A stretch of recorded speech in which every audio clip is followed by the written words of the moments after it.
What does poor and ineffective leadership look like, and what are the consequences of that? Poor leadership for me is when there are leaders who are out of touch with what is going on. They're back to back in meetings all the time. They're on their own little hamster wheel. They're stuck in their own bureaucratic cycles. They're not really testing whether they really need to be at the sessions that they're going to. And they've actually lost touch with what's going on. And they really don't know what's going on with teams. They visit teams, and actually it's like more like a royal tour.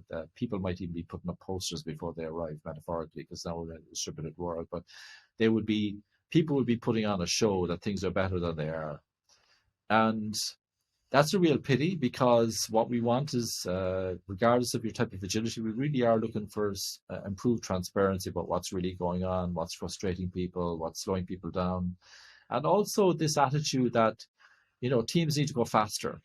One of the things that is really damaging is measuring the speed of teams and over-optimizing on that. And I had a company last year that claimed that they doubled their velocity in the year. When I looked at their flow, actually, their story points doubled. They were using a thing called story points, a kind of an arbitrary measure, which I don't recommend. I wrote an article on InfoQ about that.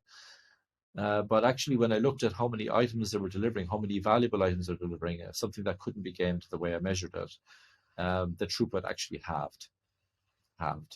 So the performance, they were overestimating the performance by 4 times because they were measuring the wrong thing. And measurement is really, really difficult, but you need to look at the countermeasures around your measures as well and see what that's driving, what kind of behavior is that driving. So I've got this piece of work here. Is this a small or a medium? Well, it'll be measured on the velocity. So I might even call it a large, might even call it extra large. That's what happens when you measure the wrong things. And when you're not really that connected to what's going on and you don't really understand what's going on the ground, really, that's when you start losing the plot. And the consequences of that are people who really care about the change that you maybe want, and the people who actually are very enthusiastic about the change and really have a lot of curiosity, they really want to do it. After about 18 months, they give up. And you might say, well, we evolve and we'll change 1 inch at a time. And then it's like, I'm switching my metrics now, but they're going 1 millimeter at a time. Actually, executives need to change the fastest of anybody in the organization. And so while you dilly-dally around, not really measuring the wrong things, behaving the wrong way, not clued in with what's going on, your organization is imploding underneath you. You'll get away with milking the cow for a while, but you'll be found out. You need to get with the work, go see what's really happening, really visit the teams so often that it's almost like you're annoying them. And they have no choice but to be honest with you about what's going on, because you're there so often. They can't hide that stuff forever, the stuff that they're frustrated with. It will eventually come out if you visit them often enough.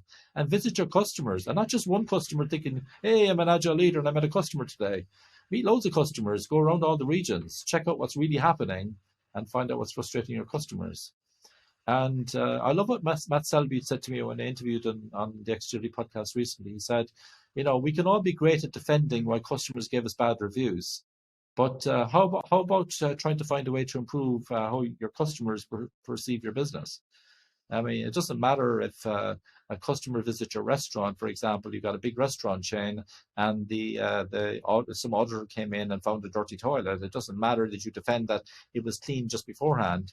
The auditor found a dirty toilet. And so these things are happening to your customers, and we shouldn't be defending, oh, that was a cranky customer, blah, blah, blah. No, if we want to really generate lots of value for our customers, we need to care about our customers and what they want.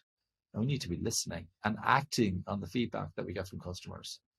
So instead of looking at those pretty net promoter scores, go out and meet customers, meet teams, and find out what's going on.